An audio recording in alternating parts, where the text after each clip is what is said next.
After selling my house, I sat down with my children to divide the money from the sale. $280,000 on the table. My whole life summarized in that envelope. When I suggested keeping half for my old age, my son Mark snatched the envelope from my hands and shouted, "No, I promised my wife I'd buy her a condo a long time ago. You have Social Security, you'll manage." I stayed silent, completely silent, but I held on to those words. Every single one. And when he and his wife Esther returned from the real estate office days later, ready to sign the papers for their luxury condo, they were speechless when they saw what I had done. Because it turns out that a humiliated mother can be many things, but a fool isn't one of them. My name is Lilia, I'm 67 years old, and this is the story of how my own son tried to steal everything I had left and how I taught him that there are things money can't buy, like the dignity of a woman who fought her whole life. Let me tell you from the beginning. I was born in a small town where women didn't dream of being nurses. They dreamed of getting married and having kids. But I was always different. I studied at night, worked during the day, and graduated as a nurse at 23 years old. I was the first in my family to get a college degree. I met my husband, Robert, when I was 25. He was a good, hardworking, honest man. We got married and built our life brick by brick. Mark was born when I was 26, and Rachel 3 years later. We were a happy family, modest but happy. We lived in a rented apartment, but we dreamed of owning our own home. Life was smiling on us, until it wasn't. When Mark was 19 years old and Rachel was 16, Robert had a massive heart attack at work. He didn't make it to the hospital. He was 47 years old. I was widowed at 45, with 2 children who still depended on me and a rented apartment I could barely afford. I remember that night like it was yesterday, sitting in the kitchen, with the funeral bills on the table, looking at the nearly empty bank account and thinking that everything was over. But it wasn't. Because I had learned since I was a child that women like me don't have the luxury of giving up. The day after the funeral, I asked for double shifts at the hospital. I worked mornings, afternoons, and some nights. I slept 4 hours, if I was lucky. Rachel learned to cook and take care of the house. Mark also worked part-time while he was studying engineering, or so he said. For 5 years, I lived on autopilot. Work, pay bills, sleep little, repeat. I sold the few pieces of jewelry I had, including my wedding ring. That was the hardest day, but I needed the money for the kids' college. I ate once a day so they could eat 3 times. I wore the same patched-up uniform until it fell apart. And then, when I was 50 years old, a distant aunt passed away and left me a small inheritance. $30,000. It wasn't a fortune, but it was enough for the down payment on a modest house. I cried when the lawyer gave me the news. Because finally, after so much sacrifice, I would have something of my own. A place to call home. I bought a small house on the outskirts of town. 2 bedrooms, 1 bathroom, a tiny kitchen, and a yard the size of a dining room table. But it was mine. Completely mine. I spent the next 17 years paying that mortgage religiously. Not a single late payment. I worked until I was 65, until my body begged me to stop. But I did it. I paid off the last installment 2 years before I retired. That house saw my children grow up. It saw Mark graduate as an engineer and get a good job. It saw Rachel get her accounting degree and open her own office. That house saw me grow old alone, but proud, because I had kept my promise. My children were professionals, they had futures, they had more than I ever had. Mark married Esther 5 years ago, a 38-year-old woman, educated, always well-dressed, with a perfect smile that never quite reached her eyes. From day one, she treated me with that cold politeness that people use when they consider you inferior. Mother-in-law, she'd call me, with that sweet little tone that sounded like condescension. But I wanted to believe she was good for my son. Rachel, my youngest, never married. She lived alone in an apartment near her office, visited every Sunday, and was the only one who really asked how I was. Not how my health was or if I needed anything. She asked how my heart was, if I was happy, if I was sleeping well. Rachel truly knew me. Mark had changed since he married Esther. His visits became sporadic. When he came, he was always in a hurry, and he always ended up talking about money, about how much it cost to maintain their lifestyle, about how expensive everything was, about how Esther deserved better things. The truth I refused to see was simple and painful. My son had become greedy. It all started about a year ago when Esther began visiting my house more often. She'd arrive with little cakes, with coffee, with that rehearsed smile. She would sit in my living room and look around as if she were evaluating every inch.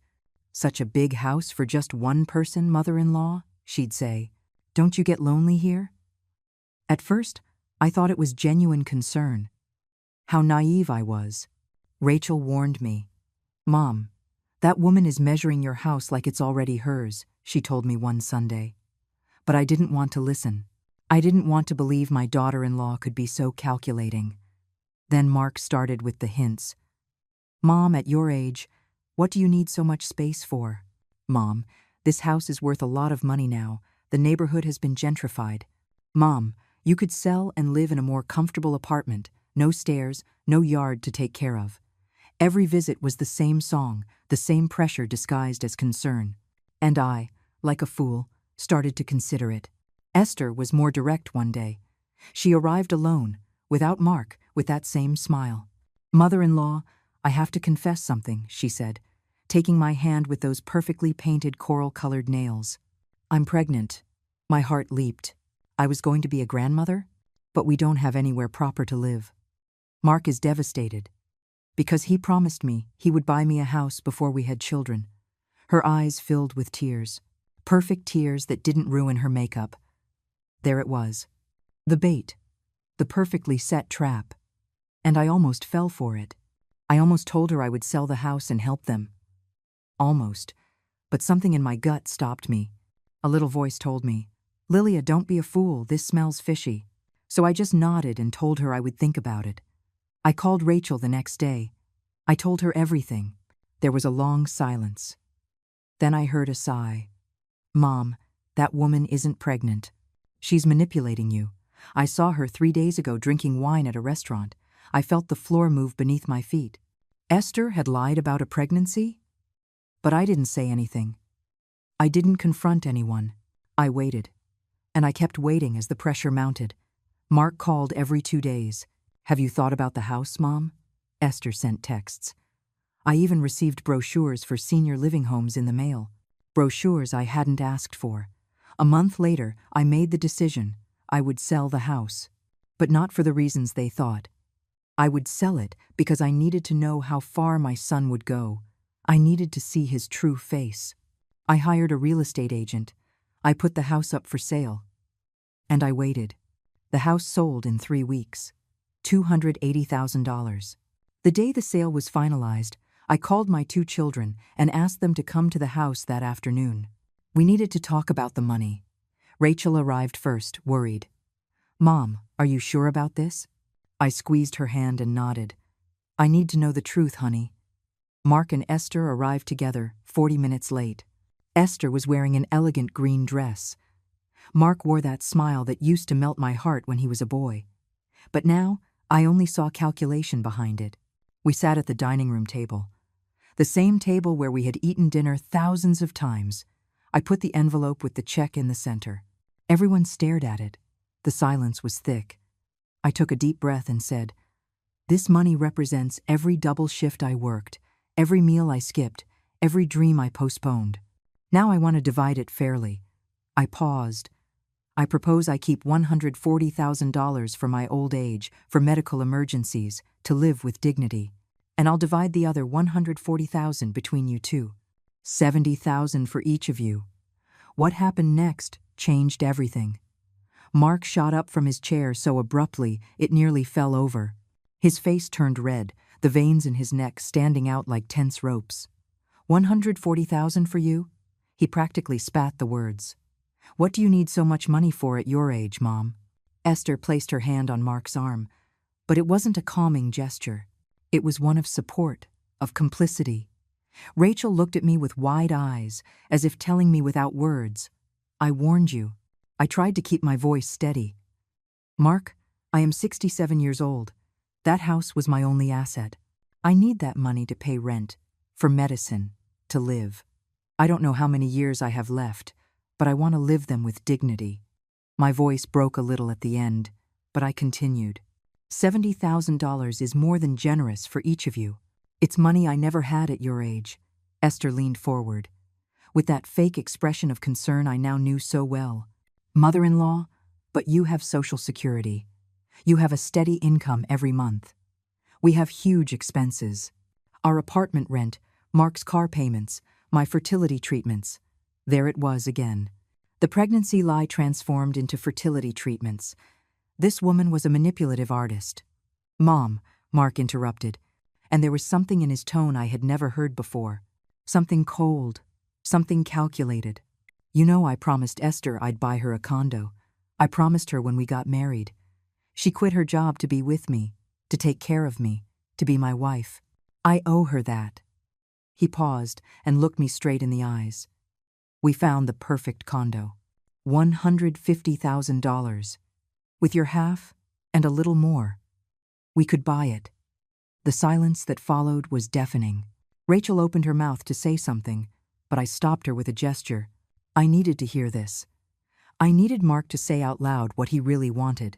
You're asking me for my entire share of the money, I asked, though I already knew the answer. I'm not asking you for anything, Mom. I'm telling you the reality. His voice was hard now, with no pretense of kindness. You get $800 from Social Security every month. That's more than enough for one person. We don't have anything secure. My job could end tomorrow. We need that security. We need that condo. He stared at the envelope on the table with an intensity that gave me chills. Besides, you paid for that house with the inheritance money from Aunt Martha. It wasn't just your effort, it was luck. I felt as if I had been slapped. Rachel shot to her feet. How dare you? She yelled at her brother. Mom worked 17 years paying off that mortgage. 17 years without missing a single payment. And you call it luck?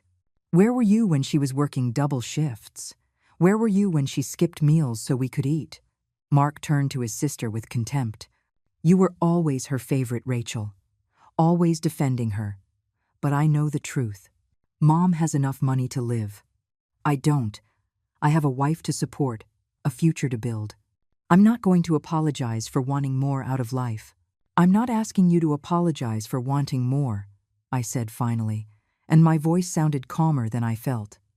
I'm asking you to understand that I also deserve security, that I also worked my whole life, that this money is mine by right.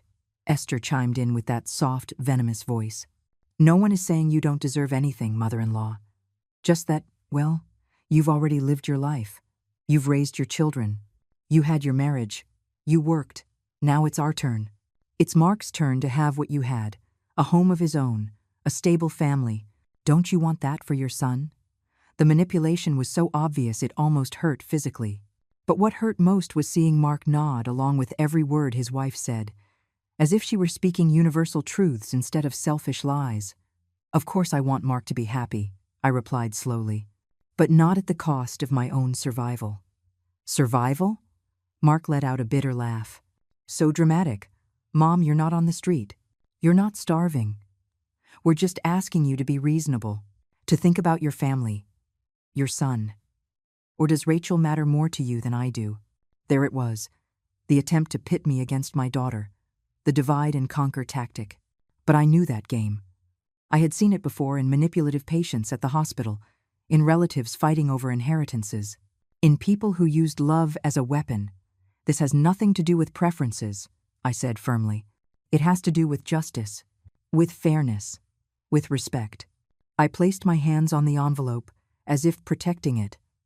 The answer is no, Mark. I am not giving you my share of the money.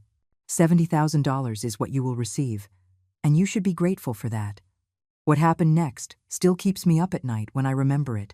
Mark lunged across the table with a speed I didn't expect from my son. He snatched the envelope from under my hands with such force that my fingers scraped against the wood. Rachel screamed. I sat paralyzed, staring at my empty hands on the table. No, Mark shouted, holding the envelope against his chest as if it were a treasure he had just conquered. I promised my wife I'd buy her a condo a long time ago. I promised her, Mom. Don't you understand that? A promise is a promise. His face was distorted by rage, by frustration, by something I didn't recognize in my son. You have Social Security? You'll manage. You always managed. Esther stood up beside him, and on her face there was no surprise, no shock at her husband's violent action. There was only satisfaction, as if this was exactly what she had planned. Mark is right, mother-in-law. You're strong. You've always been. We need this money more than you do. It's that simple. Rachel tried to grab the envelope from Mark, but he shoved her. My daughter stumbled backward, hitting the wall. That snapped me out of my paralysis. I stood up with a speed I didn't know I still had. Mark, that is theft. That money is mine. It's ours, he corrected, stuffing the envelope inside his jacket. It's the family's. And I'm part of this family, even if you prefer Rachel. His voice grew lower, more dangerous. We're going to the real estate office on Monday. We're going to buy that condo. And when we do, when we finally have something of our own, maybe you'll understand that I did the right thing, that this was necessary. You will return that money right now. My voice sounded like ice. Or I will call the police.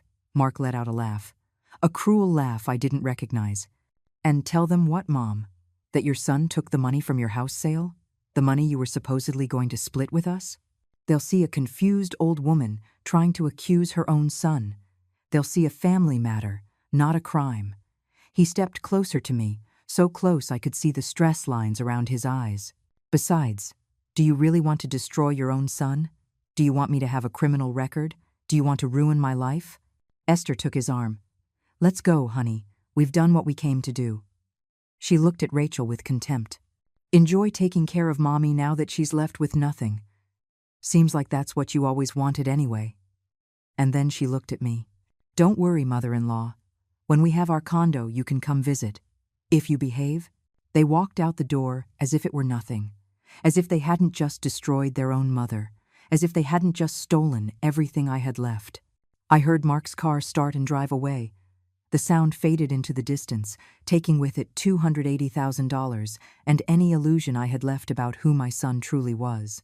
I stood there, in the middle of my empty living room, staring at the closed door. Rachel ran to me and hugged me, crying, Mom, I'm so sorry. I'm so sorry. Let's call the police. Let's call them right now. But I couldn't move. I couldn't think. I could only feel the weight of the envelope that was no longer in my hands. The weight of betrayal. The weight of having raised a son who was capable of this. No, I whispered finally. We're not going to call the police. Not yet. Rachel looked at me, confused, tears streaming down her cheeks. What do you mean, not yet? Mom, he robbed you. He stole everything.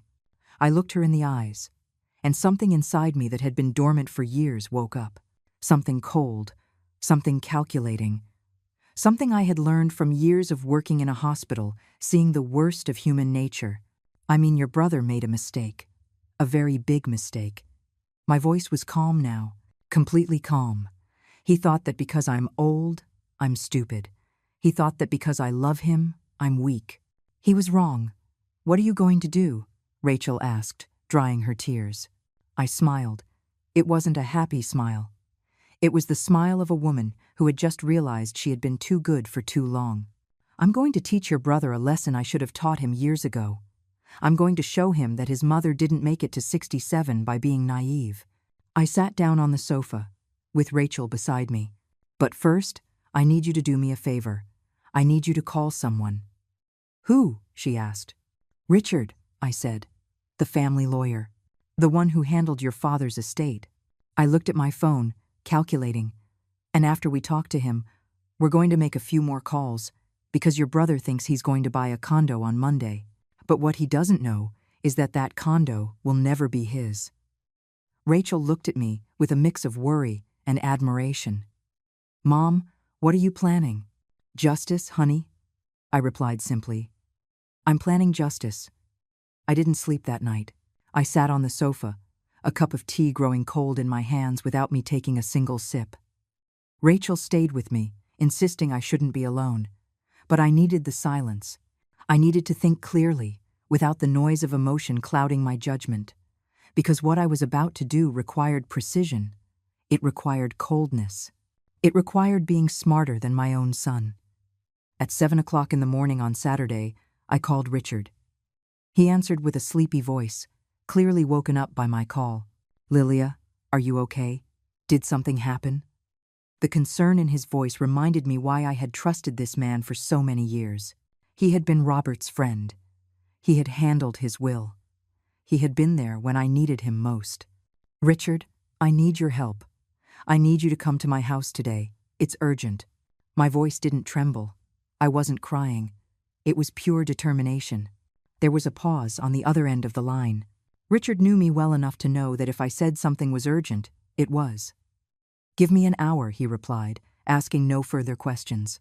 "I'll bring coffee."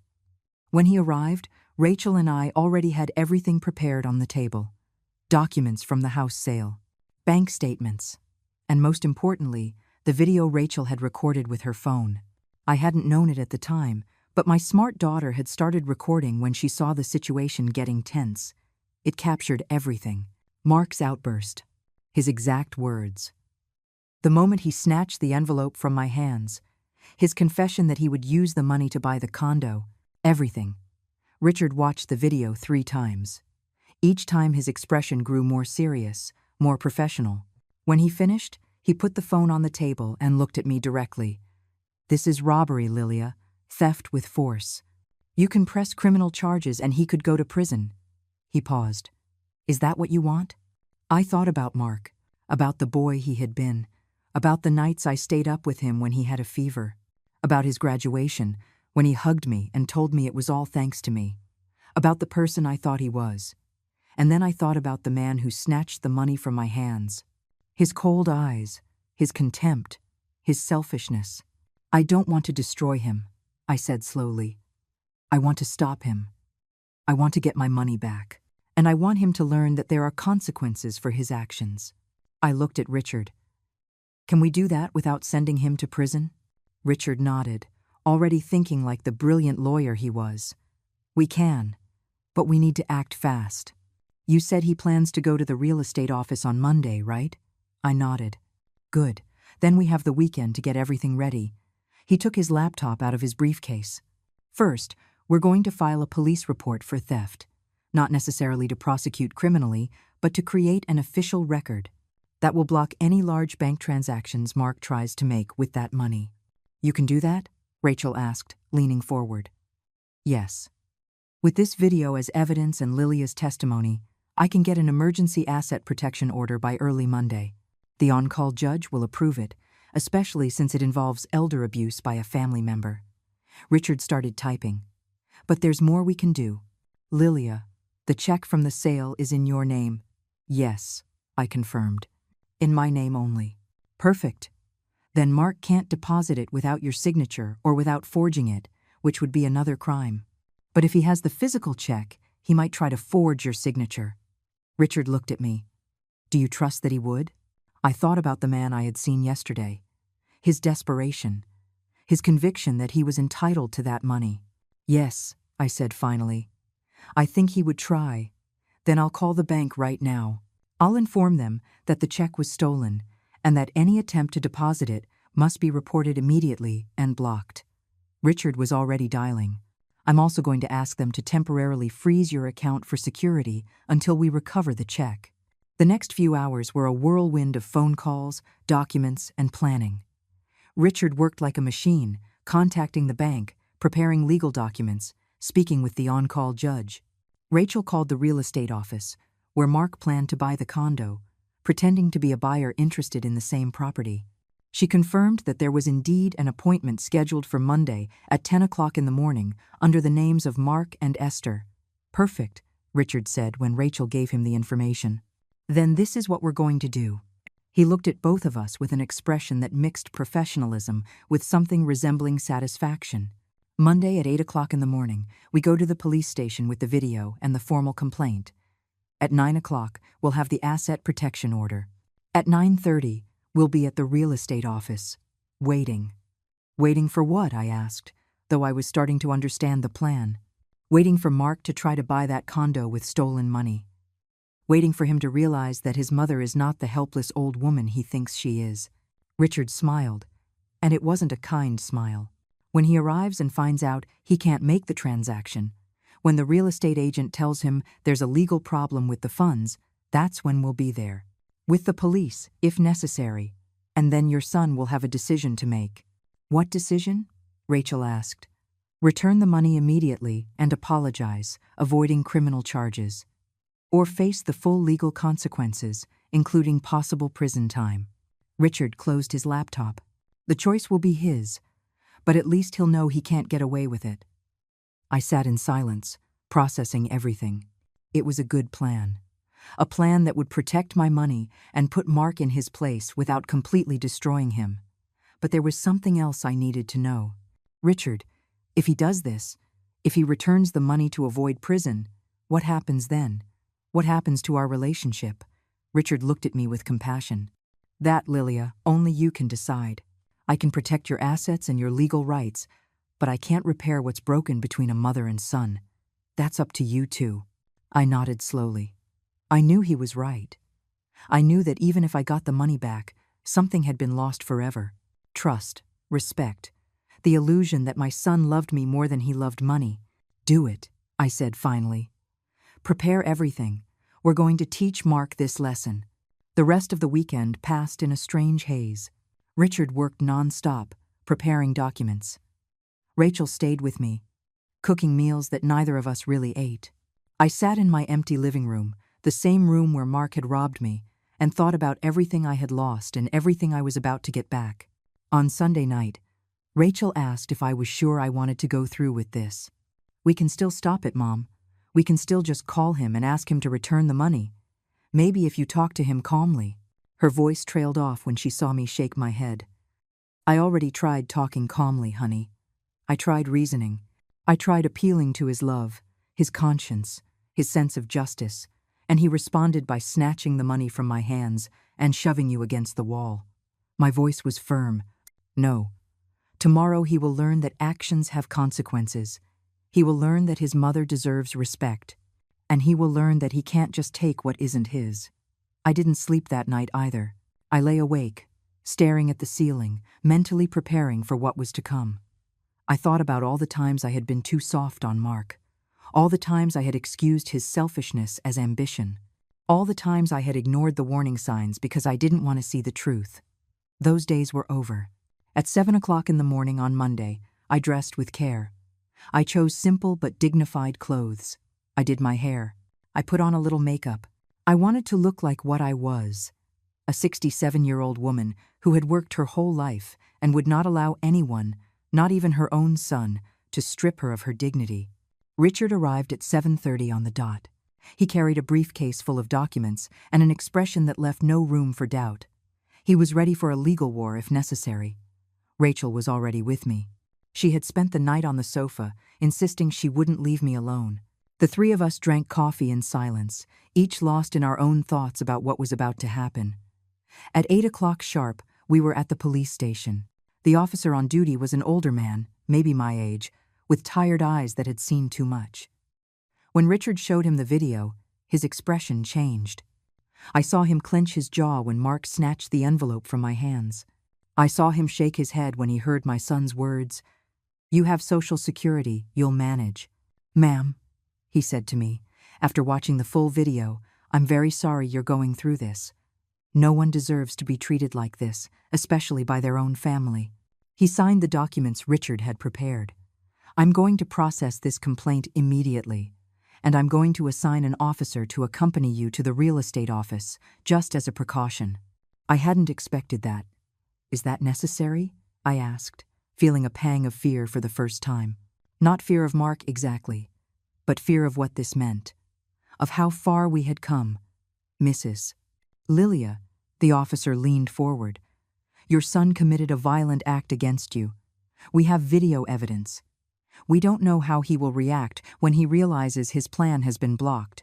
It's better to be safe." He looked at Richard. "You did the right thing by coming here first." At 9 o'clock, we had the asset protection order. The on-call judge, a woman in her 50s with a stern expression, signed it after reviewing the video and the documents.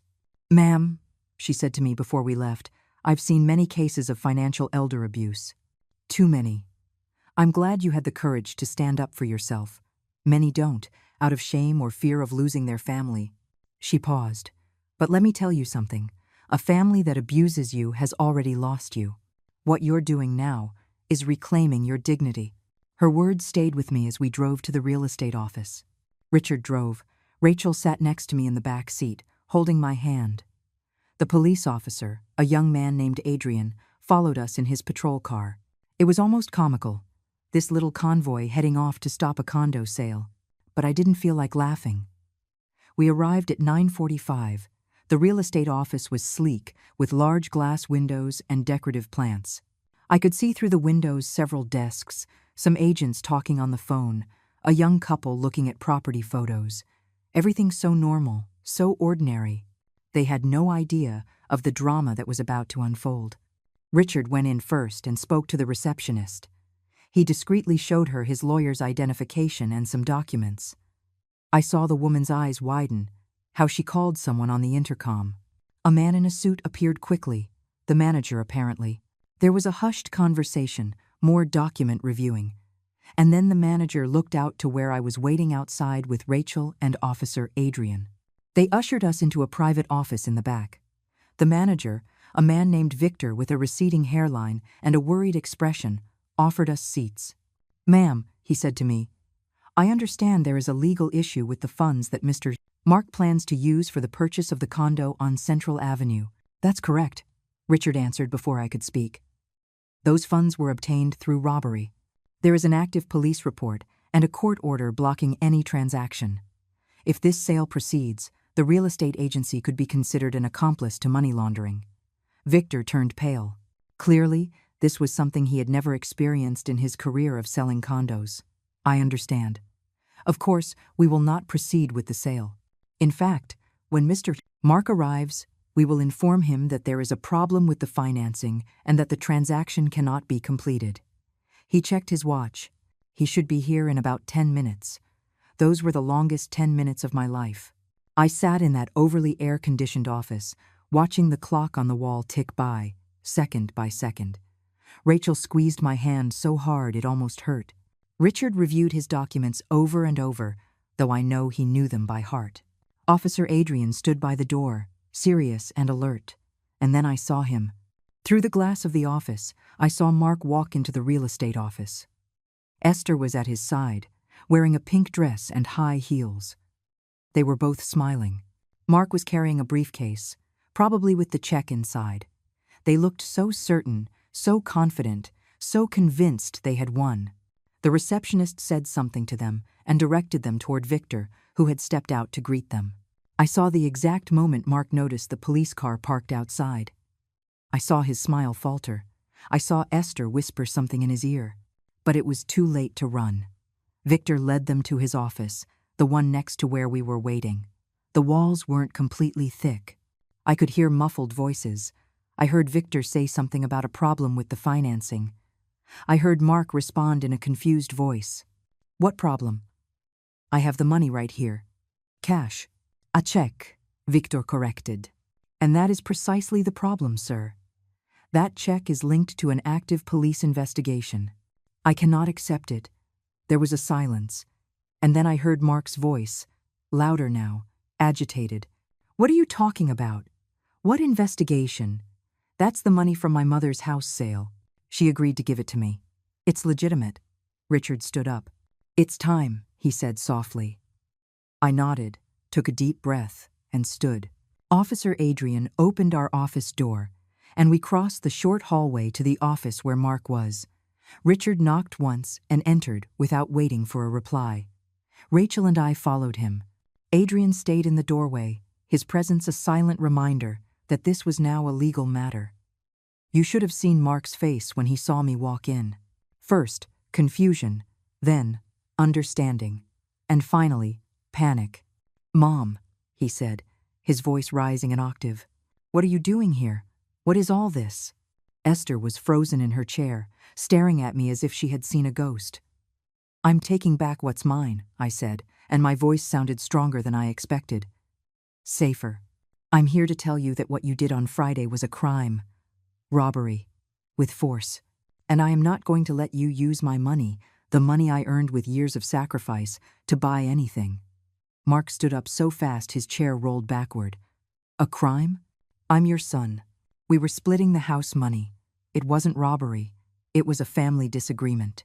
He looked at Victor, at Richard, at the officer, searching for support. She's confused. She's elderly. Sometimes she gets confused. I'm not confused, I said coldly. And I have a video that shows exactly what you did. It shows you snatching the envelope from my hands. It shows you shoving your sister. It shows every word you said. I stepped closer to him, looking him directly in the eyes. You said I'd manage. That I had Social Security. That you needed that money more than I did. Remember? I saw the moment he realized he had been recorded. I saw the panic turn into real fear. I didn't. Mom, I can explain. I was upset. Esther and I were under a lot of pressure. I wasn't thinking clearly. You weren't thinking clearly. I repeated his words slowly, letting the silence make them even more absurd. Mark, you had all of Friday night, all of Saturday, all of Sunday to think clearly. You had 72 hours to call me, to apologize, to return that money. You didn't. Instead, you scheduled this appointment to buy a condo with stolen money. Esther finally found her voice. This is ridiculous. It's a family misunderstanding. You can't treat us like criminals. She turned to Victor with that charming smile that no longer fooled anyone. Sir, clearly this is a complicated family situation. There's no need to involve lawyers or police. We can resolve this among ourselves. Richard stepped forward. Mrs. Esther, your husband committed robbery against a senior citizen. There is video evidence. There is a formal police complaint. And there is a court order blocking those funds. This stopped being a family matter the moment your husband decided to use force to take what didn't belong to him. Mark was looking at me now with something that looked like desperation. Mom, please, don't do this. I'm your son. Are you really going to destroy my life over money? After everything we've been through together? His voice broke. I helped you. I took care of you when Dad died. I worked to help you with bills. Have you forgotten that? I felt something twist in my chest. It was the same old manipulation. The attempt to make me feel guilty. But this time, it wouldn't work. You were 19 years old when your father died, Mark. I was 45. I was the one who worked double shifts.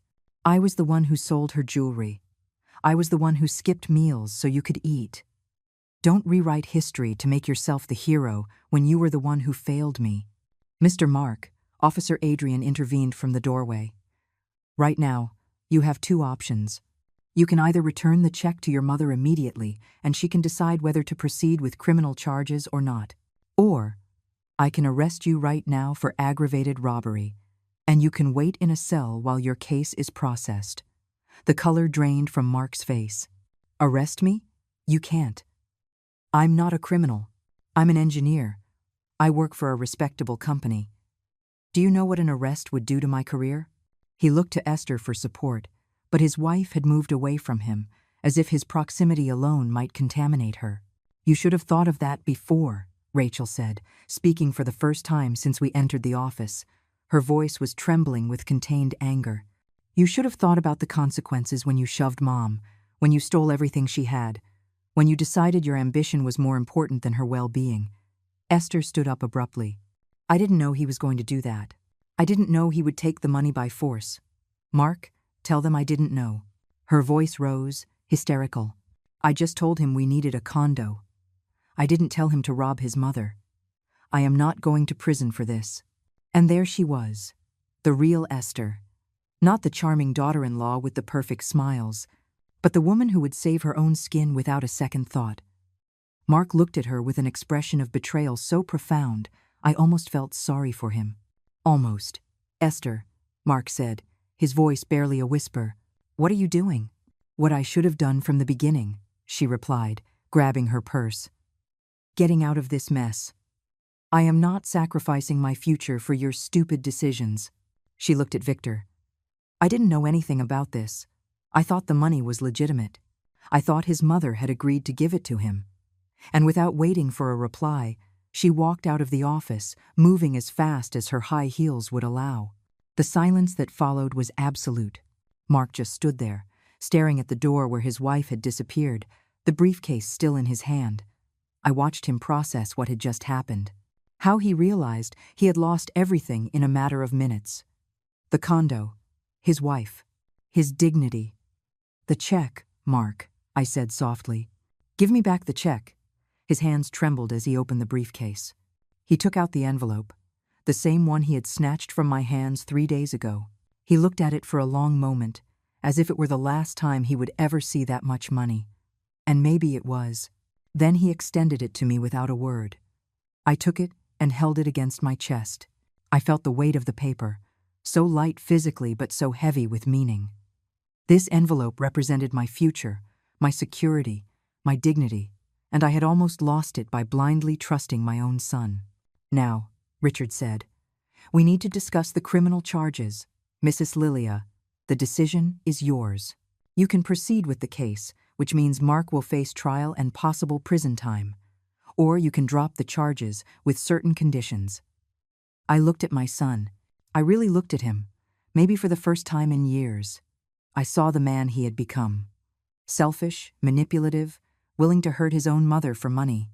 But I also saw the boy he had been. The boy who cried in my arms when he had nightmares. The teenager who held me at his father's funeral. The person who had existed before greed consumed him. "I'm not going to press charges," I said finally. Rachel looked at me, surprised. But I continued. "But I have conditions. First, you are going to sign a legal document acknowledging what you did and waiving any claim to my money, now or in the future. Second, you are going to therapy. Not for me, but for you, because you clearly need help. Third, I don't want to see you or speak to you for at least 1 year. Mom," Mark started, and there were tears in his eyes now. "I'm not finished," I interrupted. "After that year, if you have truly worked on yourself, if you have truly changed, we can try to rebuild some kind of relationship, but it will never be what it was. That trust is broken, and I don't know if it can be repaired. And fourth condition, if you ever try anything like this again, with me or with your sister, I will not hesitate to process the full charges. Understood?" Mark nodded, tears now streaming freely down his face. "I'm sorry, Mom. I'm so sorry. I didn't want. I don't know what happened to me. Esther and I. The pressure. It's no excuse, I know. But I'm sorry." "I know," I said, and I was surprised to realize it was true. He was sorry. Sorry he got caught. Sorry for the consequences. But I wasn't sure if he was truly sorry for hurting me, and that uncertainty was enough to keep my decision firm. Richard pulled documents from his briefcase. "Then I need you to sign here, here, and here. This is a legally binding agreement. If you break it, the criminal charges will be reactivated automatically." Mark signed with a trembling hand, not even reading what he was signing. He was completely defeated. When he finished, Officer Adrian spoke. "Mr. Mark, technically I could still arrest you since you did commit a crime, but I will respect your mother's decision. However, I want you to know that this will be on record. If there is ever another incident, this prior event will be taken into consideration." Mark just nodded. He had no more words, no more excuses. He stood up slowly, like a man much older than his 42 years, and walked to the door. He paused for a moment, looking back at me one last time. "Mom, but the words wouldn't come. He shook his head and left. I stared at the door where Mark had disappeared. Part of me wanted to run after him, to hug him, to tell him everything would be okay, just as I had 1,000 times when he was a child. But he wasn't a child anymore, and I was no longer the mother who solved all his problems, no matter the cost. That woman had died on Friday when he snatched that envelope from my hands. Rachel touched my shoulder gently. "Mom, are you okay?" Her voice was full of concern. I nodded, though I wasn't sure if it was true.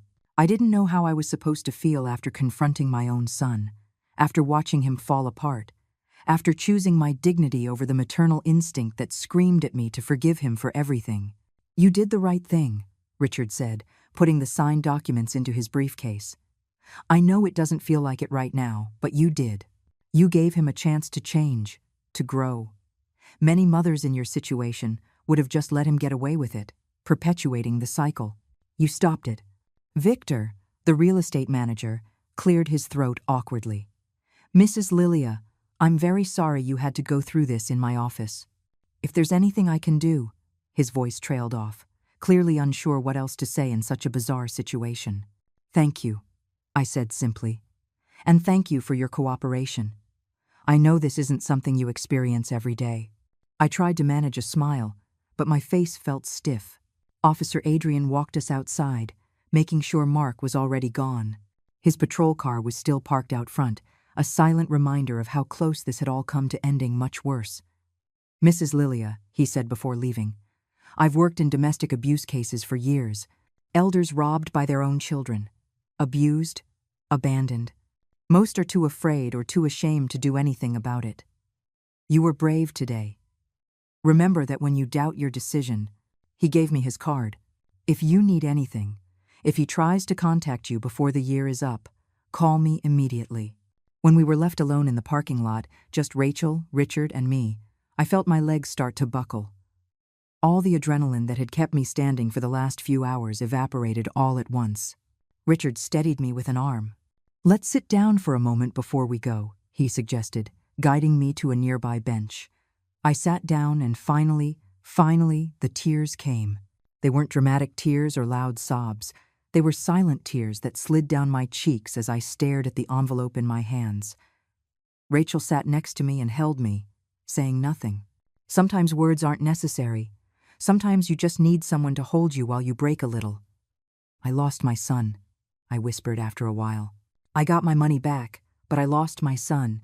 "You didn't lose him, Mom," Rachel said softly. "He lost himself. You just refused to get lost along with him." She gently brushed the hair from my face. "And maybe, just maybe, this is what he needed to find himself again. I don't know. But what I do know is that you didn't deserve what he did, and you had every right to defend yourself." Richard waited patiently while I processed everything. When I finally calmed down, he pulled out more documents. "Lilia, we need to go to the bank now and deposit that check. We also need to set up some protections for your account to make sure no one else can access it." He paused. "And frankly, you need to think about your future, where you're going to live now, how you're going to use this money wisely." He was right, of course. In the midst of all the drama, I had forgotten that I was homeless. I had sold my house and now had $280,000, but nowhere to sleep past this week, when I had to hand over the keys to the new owner. "You can stay with me," Rachel offered immediately. "I have room. It's not much, but it's enough while you decide what to do." "No," I said, surprising myself. "Thank you, my love, but no. I've depended on my children too much. I've expected too much from them. It's time for me to take care of myself, completely." I looked at the envelope in my hands. "I'm going to find a small apartment, something comfortable and manageable, something that is just mine, that no one can take away from me." Richard smiled. "That's my client talking. Tomorrow we can start looking at options, and I'm going to help you set up a trust to protect your assets. Nothing complicated, just making sure that if anything happens to you, your money goes where you want it to, and it can't be disputed." We went to the bank straight from the real estate office. The manager, a woman named Miriam, who knew me from years of being a customer, was shocked to see us arrive with Richard and the whole legal story. We explained the situation, and she worked efficiently to deposit the check, temporarily freeze my account for added security, and set up new passwords and protocols that only I knew. "Mrs. Lilia," she said as she processed everything, "I'm so sorry you went through this. I see similar cases far too often. Children who think their elderly parents' money automatically belongs to them." She shook her head. "I'm glad you took action. Many don't until it's too late." That night, at Rachel's apartment where she insisted I stay for at least a few days, I sat on the sofa with a cup of tea and thought about everything that had happened. 4 days ago, I had been sitting at my dining room table, dividing my house money with my children. 4 days ago, I still believed that Mark, despite his flaws, would never truly hurt me. 4 days ago, I was a different person. My phone rang around midnight. It was an unknown number. I ignored it. It rang again 5 minutes later, and again 10 minutes after that. Finally, I checked the voicemail. It was Esther, mother-in-law. Her voice sounded different now, without the artificial sweet tone. It sounded tired, real. I know you probably don't want to hear from me, and I get it, but I need you to know something. I was not a good person. I pressured Mark constantly for material things. I made him feel like he wasn't enough if he couldn't give me everything I wanted. I manipulated the situation with the condo, but I never, ever thought he would go that far. I never thought he would physically hurt you. There was a pause. I left Mark tonight. I filed for divorce. Not because of what he did to you today, but because I finally saw who he had become because of me, and who I had become. I don't expect your forgiveness. I just wanted you to know the truth. I deleted the message. I didn't have the energy to process Esther's apology or to feel satisfaction that she had left Mark. All I felt was a deep, bone-weary exhaustion. Rachel came in with more tea. "You can't sleep?" she asked, sitting next to me. I shook my head. "Mom, I know it hurts now. I know you feel like you lost Mark, but I want you to know something." She took my hand. "I'm proud of you. So proud. You taught me something today that I will never forget. You taught me that self-love isn't selfishness, that setting boundaries isn't cruelty, that defending yourself doesn't make you a bad person. I don't feel like a good person," I admitted. "I feel like a mother who failed." "You didn't fail," Rachel said firmly. "Mark made his own choices. You made yours, and yours were the right ones." She hugged me. "Now get some rest. Tomorrow, we start looking for your new home, a place where you can be happy, without fear." I fell asleep that night on my daughter's sofa, exhausted but strangely at peace. I had been through a storm, and I had survived. I had lost something precious, but I had gained something even more precious, my dignity. The following days passed in a strange mix of normalcy and surrealism. In the mornings, Rachel would go to her office, and I would stay in her apartment, drinking coffee and staring out the window without really seeing anything. In the afternoons, Richard would take me to see apartments. Small, manageable ones, some with park views, others near shopping centers, all functional. None of them felt like home yet. "Give it time," Richard would tell me every time I rejected an option. "You just lost your home of 17 years and confronted your son. Don't expect to feel thrilled about moving right away." He was right, as usual. But that didn't make the process any easier.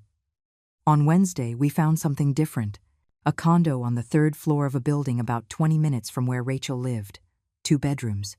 A small balcony with plants left by the previous owner, and most importantly, large windows that let in the afternoon Sunday. When I walked in and saw the golden light filling the empty living room, I felt something. It wasn't love at first sight, but it was something. A spark of possibility. "This one," I said, surprising Richard and the realtor. "This is the one." The price was reasonable, $75,000. It would leave me with plenty of money for furniture, emergencies, and to continue living comfortably with my Social Security. Richard reviewed all the legal documents, made sure there were no hidden problems, and a week later, I signed the papers. For the second time in my life, I was a homeowner. But this time was different. This time, it was just for me. Rachel helped me move. I didn't have much to move. Most of my belongings had been sold with the house. I bought new furniture, simple but comfortable. A bed that wouldn't hurt my back, a sofa where I could read, a small table for 2, not for large families. Everything was new. Everything was a fresh start. The first night in my new apartment, I sat on the balcony with a cup of tea and watched the city light up as the sun went down. I could hear the distant traffic, children playing in the nearby park, life happening all around me, and for the first time in weeks, I felt something close to peace. My phone had been silent since the confrontation at the real estate office. Mark hadn't tried to contact me, respecting at least that part of our agreement. Esther had called one more time, but I didn't answer. Some bridges are better left burned. But then, 3 weeks after I moved in, I received something unexpected. It was a letter, handwritten, in Mark's script that I would recognize anywhere. I held it in my hands for several minutes before opening it, debating if I wanted to read whatever it had to say. Finally, curiosity won. "Mom," it began, "I know we agreed to no contact for a year, but I need to write this even if you don't read it until after. I started therapy, like I promised. At first, I went because it was part of the agreement, but then I started going because I realized how much I needed it. My therapist has helped me see things about myself I didn't want to see. How Esther manipulated me, yes, but also how I let myself be manipulated because it was easier than facing my own demons. How I always felt like I was never enough, that I always needed more to prove my worth. How I turned your sacrifice into a burden, into something you owed me, instead of seeing it as the act of love it was." The letter went on for several pages. Mark talked about his divorce from Esther, which had been finalized quickly once she realized he didn't have the money she expected. He talked about losing friends who were only interested in his apparent success. He talked about facing who he really was, without the masks he had built. "I'm not writing this for you to forgive me," it said near the end. "I'm writing because I need you to know that what you did confronting me, stopping me, was the best thing anyone has ever done for me. It hurt, it still hurts, but it was necessary. You saved me from becoming someone completely lost. I don't know if we'll ever be able to rebuild our relationship, but I want you to know that I'm working on myself, not for you, but for me, because I finally understand that I need to be right with myself before I can have healthy relationships with anyone else. I love you, Mom. I've always loved you. I just lost sight of what that really means." I finished the letter with tears streaming down my face. They weren't tears of immediate forgiveness or happy reconciliation. They were tears of acknowledgement. Acknowledgement that my son was finally seeing the truth. I didn't know if it was permanent. I didn't know if he would really change, but it was a start. I put the letter in a drawer. I wouldn't answer it. Not yet. The agreement was a year of silence, and I would respect it. But knowing he was working on himself, that my decision had had the effect I'd hoped for, lifted a weight I had been carrying. The months passed. I settled into a quiet routine. In the mornings I walked in the park. In the afternoons, I read or tended to the plants on my balcony. Rachel came over for dinner twice a week. Richard visited occasionally to check on my finances and make sure everything was in order. I made friends in the building. Other women my age with their own stories of survival. One of them, Miriam from the 5th floor, became my confidant. I told her the whole story one afternoon over coffee on my balcony. She listened without interrupting, nodding at the appropriate times. When I finished, she told me something I'll never forget. "Lilia, do you know the difference between women who survive and women who thrive?" I shook my head. "The ones who survive endure. The ones who thrive set boundaries. You thrived." She took my hand. "And believe me, your story will inspire others. It's already inspired me." Miriam was right. When I shared my story with other women in the building, many confessed similar situations. Children pressuring them for money. Relatives abusing their generosity. All of them feeling guilty for even considering standing up for themselves. I told them what I had learned. That love doesn't mean letting yourself be trampled. That being a mother doesn't mean sacrificing your dignity. That it's okay, more than okay, to protect yourself. 6 months after I moved in, I finally felt at home. The apartment was no longer just an empty space with new furniture. It was my sanctuary. I woke up every morning without anxiety. I went to sleep every night without fear. My money was safe in the bank, growing slowly with conservative investments Richard had suggested. My health was stable. My heart, though still bruised, was healing. Rachel surprised me one Saturday with news. "Mom, I met someone," she said with a shy smile. "His name is Daniel. He's an accountant too. And I want you to meet him." The excitement in her voice filled me with joy. My daughter, who had said she would never get married, who had seen too much pain, was allowing herself to be happy. "I'd love to meet him," I said, hugging her. And it was true. After all the darkness, seeing my daughter shine was like seeing the sun after an endless storm. That night, alone on my balcony under the stars, I thought about the year that had passed. about how everything had changed in an instant, about how I had lost a son but found myself, about how the money I almost lost wasn't really about the money at all. It was about respect, about self-worth, about finally, after 67 years, putting my own needs on the same level as everyone else's. The year of silence agreed upon with Mark was nearing its end. It was strange how time could feel simultaneously eternal and fleeting. Some days, I missed my son with a physical ache in my chest. Other days, I felt relieved not to have to deal with his drama. But mostly, I felt a kind of calm I had never experienced before. The calm of living without walking on eggshells, without worrying about the next demand or manipulation. Richard had been helping me organize my finances more sophisticatedly. Lilia, with your money invested correctly and your social security, you could live comfortably until you're 95 and still leave a decent inheritance, he explained one afternoon in his office. But I want you to think about something. What do you want to do with your life now? Not just survive, but live. The question took me by surprise. For so long, my life had been about working, sacrificing, taking care of others. The idea of living for the simple pleasure of it was almost foreign. I don't know, I admitted. I've never had the luxury of thinking about it. Well, think about it now, Richard said with a smile. You're 68 years old, in good health, financially secure. The world is open to you in ways it wasn't before. What would you like to do? Travel? Study something new? Take up a hobby? The conversation echoed in my mind for days. One night, looking at old photos, I found one of me at 20 years old. I was on a beach with friends, smiling without a care in the world. Before I met Robert, before the kids, before all the responsibilities, I barely remembered that girl. I wondered what she would have dreamed for her future, what she would have wanted to do if she'd had the freedom to choose.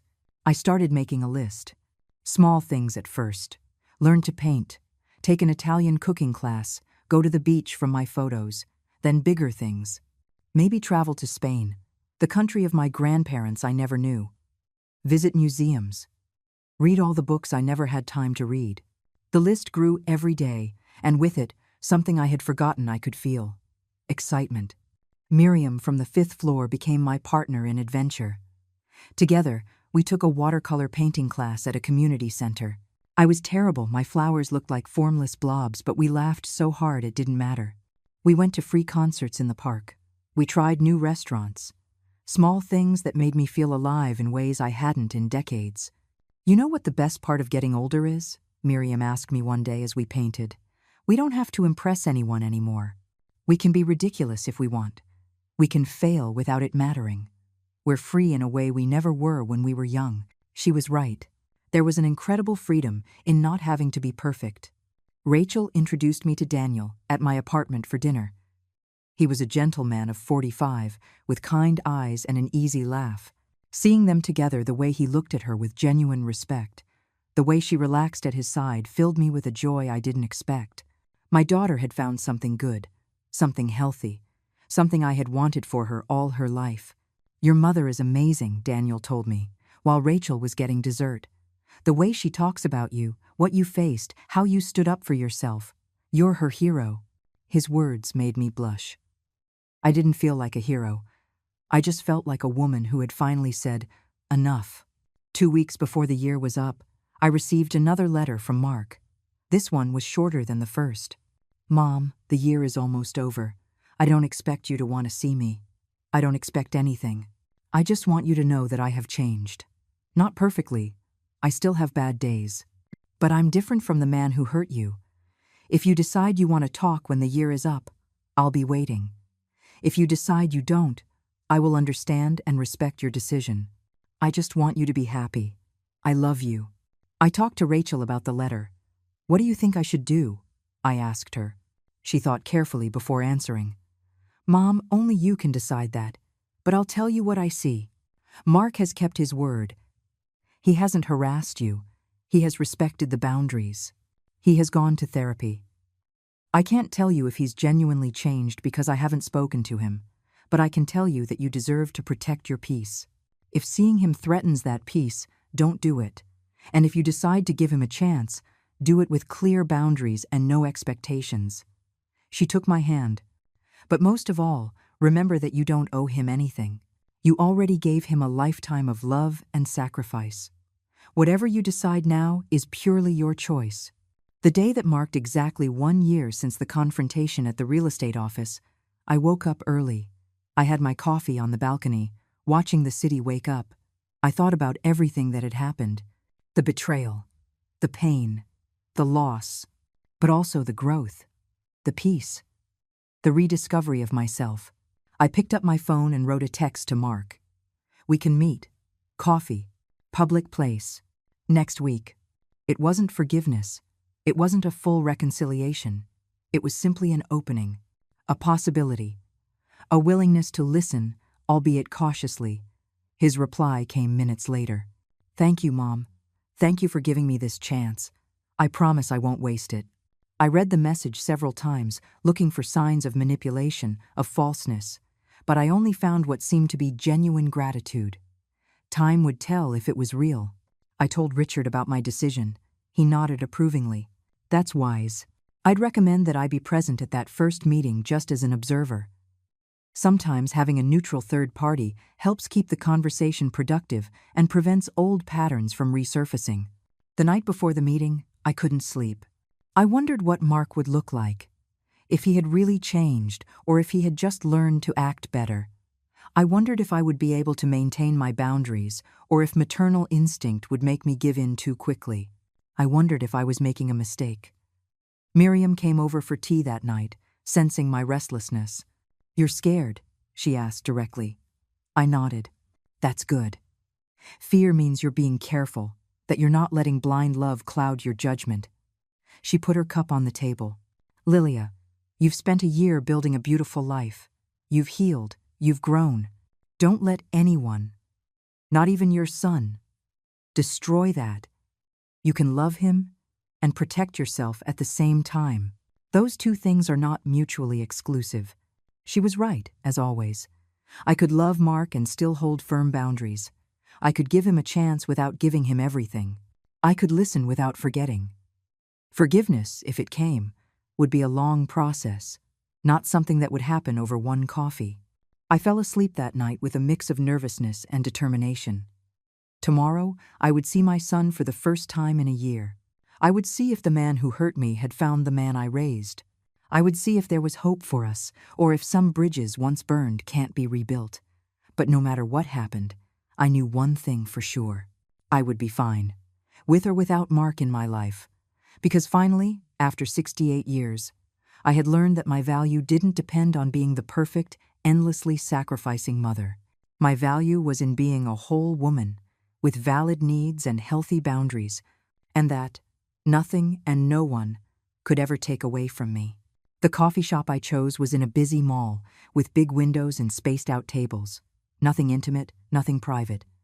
A place where emotions would have to be kept in check by the simple presence of strangers. Richard arrived first and sat at a nearby table, not with us, but visible.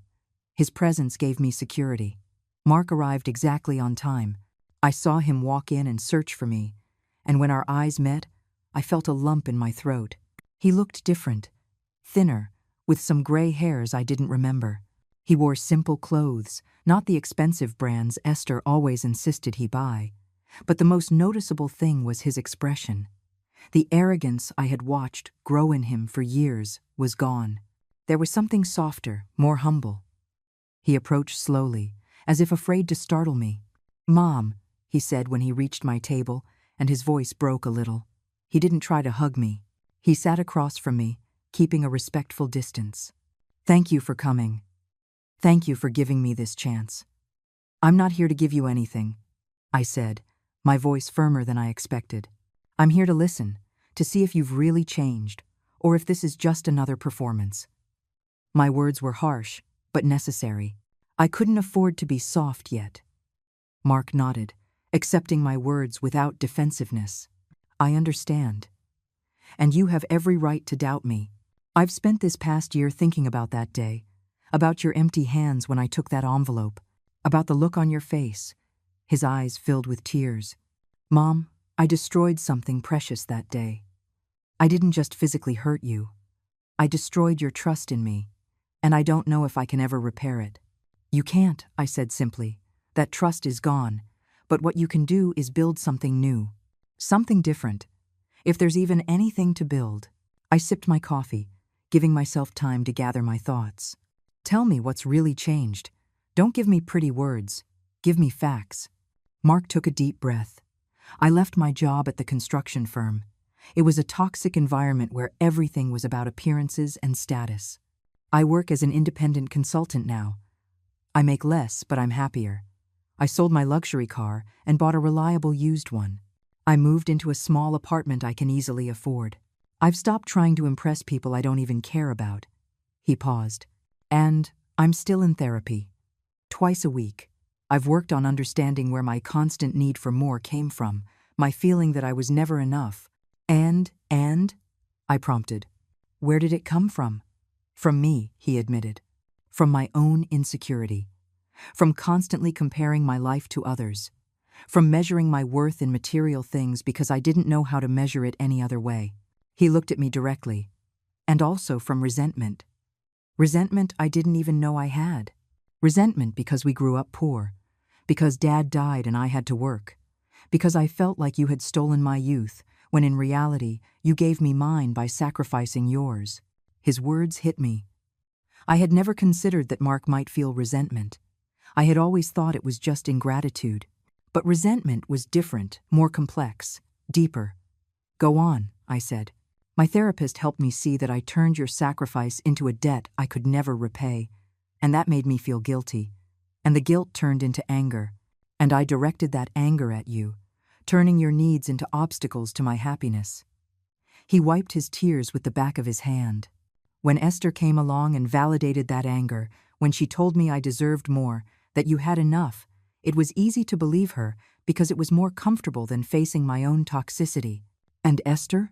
I asked. Have you spoken to her? No. The divorce was finalized months ago. She's already remarried, to someone who apparently does have the money she was looking for. There was no bitterness in his voice, just acceptance. I hope she's happy. Seriously. She had her own problems, her own insecurities.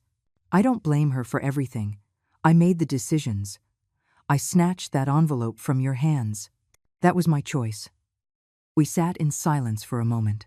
The coffee shop buzzed with life around us. Families laughing, couples talking, normal life happening while we tried to navigate this impossible moment between mother and son. What do you want from me, Mark? I asked, finally. What do you expect from this conversation? Nothing, he replied, and for the first time, I believed he meant it. I don't expect you to forgive me.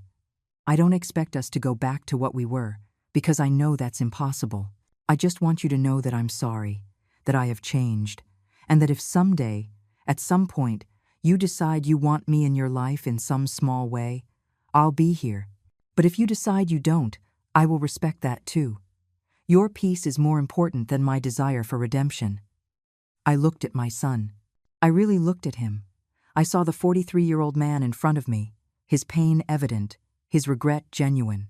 But I also saw the scars he had left on me, the distrust that would never fully fade, the fear of being hurt again. I don't know if I can trust you again, I told him honestly.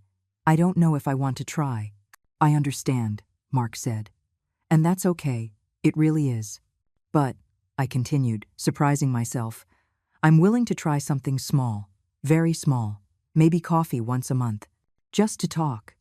No expectations, no promises, and if at any point I feel you're slipping back into old patterns, I'm walking away, and there won't be a second chance. Do you understand? Yes, Mark said, and a small, sad smile touched his face. Thank you, Mom. I won't waste it.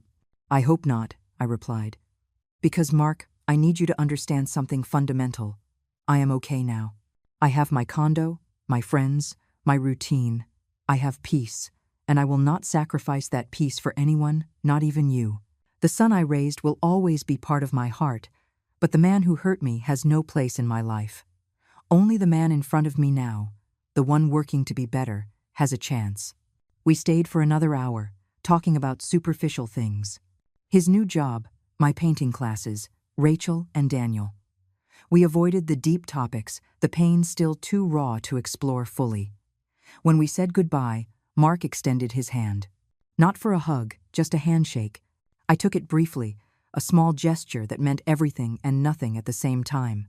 Richard walked me home. "You did well," he told me. "You held your boundaries.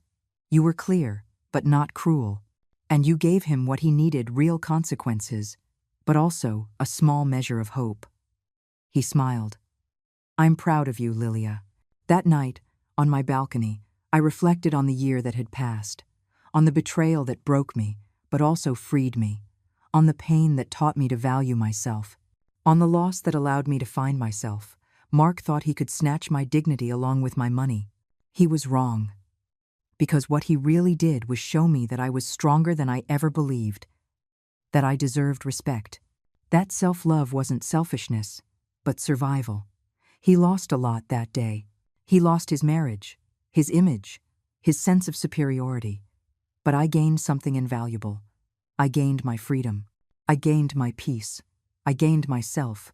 Now, sitting in my small condo overlooking the city, with my cup of tea and my future open before me, I finally understood something fundamental. I didn't need to be the perfect, endlessly sacrificing mother.